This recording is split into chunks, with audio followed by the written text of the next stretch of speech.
E aí, já pensou em ganhar muito dinheiro com um canal de corte igual esse daqui que você está assistindo? No primeiro link da descrição temos um aulão para você que quer começar um canal de cortes e faturar muito aqui na internet. Também teremos planilhas que irão te ajudar na hora de organizar a produção do seu canal. Tá esperando o quê? Na verdade, seria interessante o Lula pelo menos conseguisse criticar o Daniel Ortega, o seu aliado, que ele defendeu, né, o direito dele de se reeleger quantas vezes ele quiser, mesmo prendendo os opositores, e que o Daniel Ortega recentemente lá na Nicarágua andou fechando, né, emissoras católicas. Mas tudo bem, vamos continuar. O Lula aí que está com o temor de um segundo turno, Bolsonaro tem 10 pontos sobre Lula no Distrito Federal, diz pesquisa. E isso é interessantíssimo, porque eu acho que a maior parte de vocês vai acreditar, acho que até a imprensa não vai ter o que questionar, se a gente falar que Bolsonaro, não vou ler Bolsonaro, mas que nos interiores do Brasil você encontra uma população mais conservadora, mais tradicional, e são nas grandes capitais que a esquerda tem mais votos. Brasília, em geral, é uma região mais à esquerda, sempre foi. E mesmo numa região mais à esquerda, lá no centro-oeste, Bolsonaro está na frente. Eu acho que isso aqui é um termômetro até pela própria região como um todo. Numa zona onde o PT deveria estar na frente, é Bolsonaro que está, mas essa daqui não vai ter muita repercussão porque foi do Paraná Pesquisas. Então o Bolsonaro está 10 pontos na frente. Volto a falar para vocês. Acho que o Norte, até a imprensa meio que já está sacramentado, que vai ficar para Bolsonaro. Centro-Oeste também, o Sul também. A decisão da eleição vai cair em São Paulo e Minas Gerais. Pode anotar. Vamos continuar. Uma pesquisa aí que toda vez que aparece é motivo de alegria dentro do PT é a Datafolha. A gente comentou sobre ela ontem e tem algumas coisas novas para nós falarmos. É o seguinte, o Leonardo Dias, que tinha feito uma thread ontem, ele complementou. Eu não tinha trago completa ontem, porque ele falou que tinha uma coisa sobre as cidades, que ele queria analisar, tá esperando sair os dados, saíram. Ele complementou a thread, quero mostrar algumas coisas para vocês também. E ele falou o seguinte, né? Ele compartilhou aqui o Paulo Maurício, e fala o seguinte, publicação dela. Eu vi aqui umas fotos, né? Aquele negócio da CUT, o Marcelo Freixo ali, Ciro Gomes. Eu falei, cara, o que é isso aqui? Aí eu fui dar uma olhada, ele fala o seguinte, o que dizer do viés da análise da Renata Nunes? A estatística responsável pela pesquisa da Datafolha, que não esconde suas preferências políticas. Deixe sua opinião. Aí tá aqui, né? O dado oficial, registrado, pesquisa da Datafolha, estatístico responsável, Renata Nunes César. Mas você deve estar falando, cara, mas o que é que tem a ver? Pesquisa são números. Por mais que ela seja de esquerda, ela vai o quê? Vai torcer os números? Onde você quer chegar com isso? Calma. Você sabe que a gente não fala nada, que a gente não traga uma explicação. Temos aqui, né? Renatinha, trabalhando Datafolha. Tá? Primeiro item aqui, ó. Para quem não tá conseguindo ver. Calma. Aqui você vê as imagens. Participando do Dia do Trabalhador. Está lá, participando. Marcelo Freixo, Ciro Gomes, Kendi Alencar, Monique Iose, Rita Lissauskas, as minas na história, né? Feminismo, beleza. E aí, olha só. Antes da gente falar sobre essa questão... Daqui já começar a falar da questão da esquerda. Lá na pesquisa, e a gente trouxe isso daqui ontem, foi só aquela questão das perguntas 5 e 6, que fazem perguntas que não estão mais ligadas a qual candidato está na frente. Porque assim, em tese, na minha cabeça, uma pesquisa eleitoral é para você saber qual é o candidato que está na frente, né? Você está fazendo uma pesquisa para saber como é que está o termômetro da população. Simples assim. Não, agora as pesquisas também têm os objetivos, tem outras perguntas que eles querem entender. Como, por exemplo, né, se eles acham que existe ou não a chance de ter uma ditadura no Brasil, se as pessoas gostam de ditadura ou não, se acham que democracia é o melhor. E sobre isso, a gente comentou como essas pesquisas, né, eles deixaram de ser apenas os números e também estão servindo para narrativas. E aí quando você vê que a responsável técnica é de esquerda, aí você começa a falar, pô, é de esquerda, aí a pesquisa tem umas perguntas, né, que criam narrativas, não tem nenhuma pergunta sobre o Lula.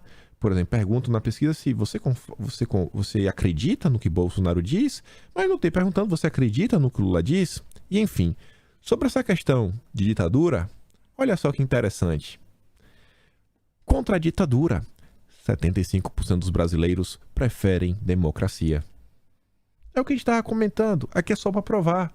Esse tipo de pergunta é só para gerar notícia na imprensa, para dizer que basta, estamos contra Bolsonaro, porque Bolsonaro é um golpista, Bolsonaro vai dar um golpe, e as pessoas não aceitam mais ditadura Bolsonaro.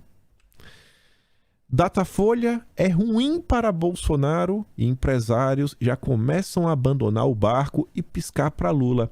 Ué, por quê? O empresariado se informa pelo Datafolha? As outras pesquisas não servem para nada? A FSB, Paraná Pesquisa, Seis Sigma, Brasmarket, não, só que presta Datafolha? É isso? Você vê como a Datafolha realmente ela serve de matéria-prima para a esquerda criar as suas matérias. Na verdade, isso aqui é uma live. Só 2 horas de live, teve 1.000 espectadores. Aí o Leonardo ele volta. E aqui você se questiona mais uma vez. E você lembra que a responsável técnica curte, né, cortar para a esquerda. Ele fala o seguinte: outra coisa que chama a atenção é a porcentagem das capitais. Minas Gerais, Rio de Janeiro e Belo Horizonte nessa pesquisa nacional. Eu acho que na verdade ele queria colocar São Paulo, né? Eu acho que ele queria colocar São Paulo, Rio de Janeiro e Belo Horizonte, porque ele começa falando de São Paulo. Há um problema sério aqui que não se repete em pesquisas anteriores. A cidade de São Paulo, entre os eleitores registrados no TSE, representa quase 6% dos eleitores do Brasil. Esse percentual foi mantido em 2 pesquisas do Datafolha, de maio e de junho. Curiosamente, a pesquisa de agosto agora usou um percentual de 14,62% da amostra de eleitores. Pô, peraí. São Paulo representa 6%. Mas dos entrevistados, você está pegando 14%. Aí, olha o que ele já falou lá atrás, e acho que todo mundo vai concordar.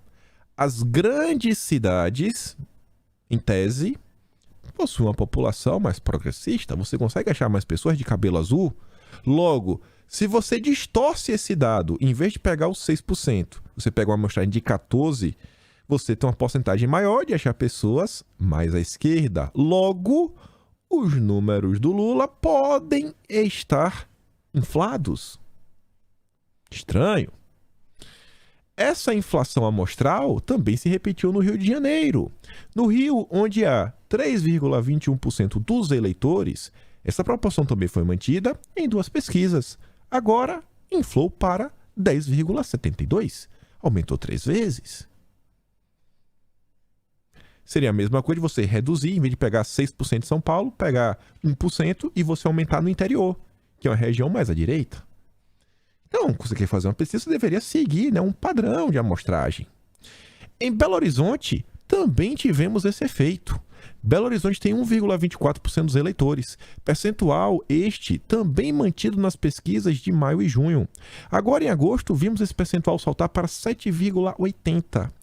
E o que é que eu falei? E o que é que não sou eu que estou falando? Isso é uma análise do valor, da TV, direito até vídeo, CNN, onde foi mais do que eu li, eu não lembro, falando que o Sudeste realmente assim vai ser a região da decisão.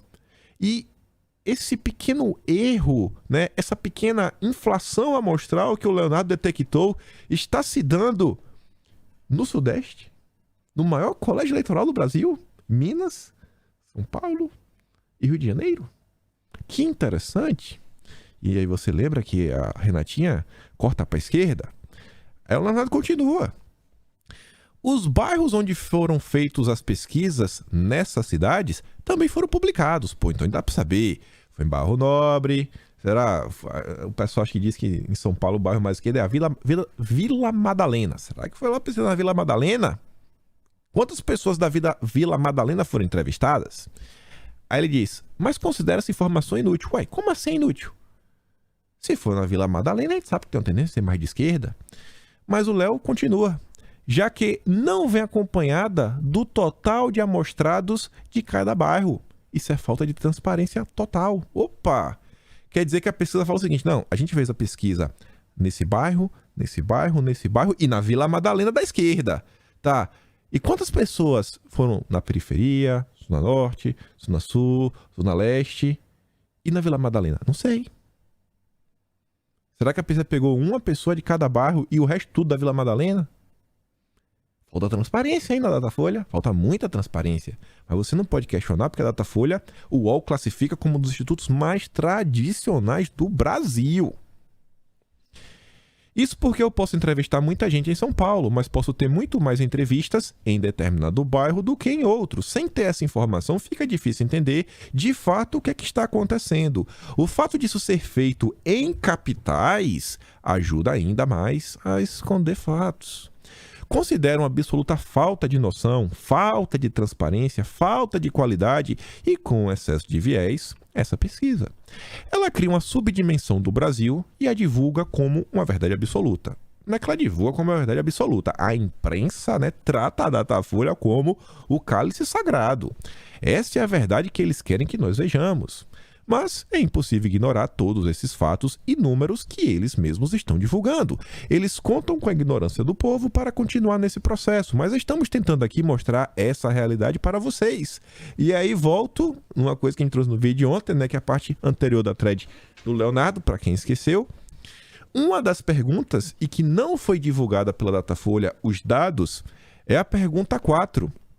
Em qual candidato você votou para presidente no segundo turno da eleição em 2018? Seria interessantíssimo se o resultado da pergunta 4, sei lá, Bolsonaro ganhou quantos por cento dos votos? Eu nem lembro mais. Foi o quê? 50? Vou botar que o Bolsonaro ganhou com 58. O Haddad teve 42. Eu vou botar. Eu não lembro mesmo. Não vou dar pausa para olhar. Se Bolsonaro teve 58, Haddad 42 e teve não sei quantos, sei lá, e 20% anulou o voto, seria muito interessante se a gente conseguisse um resultado de 58% Bolsonaro, 42% Haddad e 20% de voto anulado. Porque aí você fala assim, não, a gente conseguiu pegar o retrato da eleição de 2018. E aí agora a gente tá vendo. Então realmente assim, a gente conseguiu pegar o mesmo retrato e agora a gente tá vendo como as pessoas estão votando agora em 2022. Mas a Datafolha não divulgou quantas pessoas votaram no Haddad e responderam essa pesquisa, e quantas pessoas votaram em Bolsonaro e responderam essa pesquisa. E vamos chutar também números. Já pensou? O Datafolha entrevistou, sei lá, 6 mil pessoas. Se dá 6 mil pessoas que o Datafolha entrevistou, 5 mil votaram no Haddad no segundo turno e 1.000 no Bolsonaro. Estranho, né? Também pode ser o inverso. 5 mil votou em Bolsonaro, 1.000 votou no Haddad. Aí Bolsonaro realmente tem que estar com medo no coração. Então seria extremamente interessante se a Datafolha pudesse divulgar todos esses dados, essas perguntas. A população clama pela verdade. E aí veja só, ainda sobre o Datafolha. Tarcísio está atrás de Haddad entre evangélicos em São Paulo. A Igreja Universal não é a maior de todas as igrejas, quando você olha esse número de pessoas que fazem parte dela. Mas tem uma quantidade razoável. Eu digo Universal porque o Republicanos, é bem ligado à Igreja Universal. E aí você vê, Tarcísio é o candidato de Bolsonaro. Tarcísio está num partido que é ligado à Igreja Evangélica. O Lula está desesperado porque não consegue o voto evangélico, mas na Datafolha o Haddad está na frente dos evangélicos. Faz sentido? Faz sentido? Haddad lidera com 27%, Tarcísio com 20% e Rodrigo Garcia com 9%. As coisas são tão complicadas de entender que até o William Vac, da CNN, também não sei se ele tá meio ressentido com a Rede Globo, ele entrou em alguns questionamentos. Questionamentos do William Vac, Vamos ouvir juntos. Está dizendo para o nosso público Resumo é o Peraí. seguinte, se eu fizer uma injustiça contigo, você me corrige imediatamente. Você está dizendo para o nosso público, em resumo, é o seguinte, se eu fizer uma injustiça contigo, você me corrige imediatamente. Não olhem para esses números, eles não são o que vai acontecer. Ô, Vac, eu acho que tem muita coisa para acontecer. Eu disse que eu ia te provocar? Sim, mas sim. é exatamente isso, que é arranco de você o que você sabe muito de eleição. A pesquisa é um retrato de hoje, né, William? Não dá pra gente tirar dela. Você tem um jogo começando com os 11 de cada lado. Outro dia eu fiz alguma coisa. Você está dizendo para o nosso público, em resumo, é o seguinte... Resumindo, né? É o retrato de hoje. Tem muita coisa pra acontecer, né, Caio Junqueira? Tem muita coisa pra acontecer. É o retrato. Não dá pra levar como se fosse o resultado final das eleições, né? Ah, meu Deus do céu. Aqui foi sobre a IPEC, CNN. Mas vá você questionar as pesquisas, aí você é um negacionista. Achei extremamente relevante. E às vezes fico assim até meio triste. Acho que a Rede TV deveria receber muito mais engajamento e audiência da população como um todo. A Rede TV, acho que foi a única TV no Brasil que divulgou a pesquisa do Seis Sigma. A gente falou dela aqui. Você vê aqui, ó. Pesquisa presidencial, é estimulada. Bolsonaro em primeiro lugar com 37,5% dos votos. O Lula, 28,2%. Só a Rede TV divulgou. Essa daqui, com certeza, a Globo jamais, capaz da Globo criticar a Rede TV por ter divulgado isso daí. Mas tudo bem. A Globo, falando da Globo, né? A Globo apareceu, eu nem lembrei que tava na sequência. A Tsuki dá até risada, ó. Até duplicou a raiva. Ficou nervosa. Ficou com raiva. A Bela Megali, amiga do Moro. Porque Michele mudou de postura e mergulhou na campanha de Bolsonaro. Porque Michele mudou de postura e mergulhou na campanha de Bolsonaro. Ele escreveu 2 vezes a mesma frase. O crescimento de Bolsonaro no segmento evangélico é creditado à atuação da primeira-dama. Desespero tá batendo. O Lula favoritíssimo, mas tem um temor do segundo turno, teve que se aliar com o Alckmin, teve que fazer a maior aliança de sua história, tá negociando o ministério até com o Renan Calheiros. Favoritíssimo. Trouxe até o Danones. Aí veja só, enquanto a Michele vem sofrendo inúmeros ataques por parte da imprensa, a Janja vem gerando ciúmes. Janja cria incômodos na campanha de Lula por interferências e superexposição. Lembrando que o Metrópolis divulgou recentemente que a turma do PT quer que Janja pare de dar entrevistas durante o período da campanha. Parece que a turma do PT não quer deixar a esposa do Lula falar, expor as opiniões dela, principalmente sobre a pauta de costumes. Isso daí o Janones não ajuda, né? O Janones quer só pegar o engajamento para entregar pro Lula. Agora usar o engajamento dele, fazer uma live com a Janja, falar de pauta de costumes, falar dos eventos de religião. Aí não rola, né? Aí não rola. Mas vamos que vamos.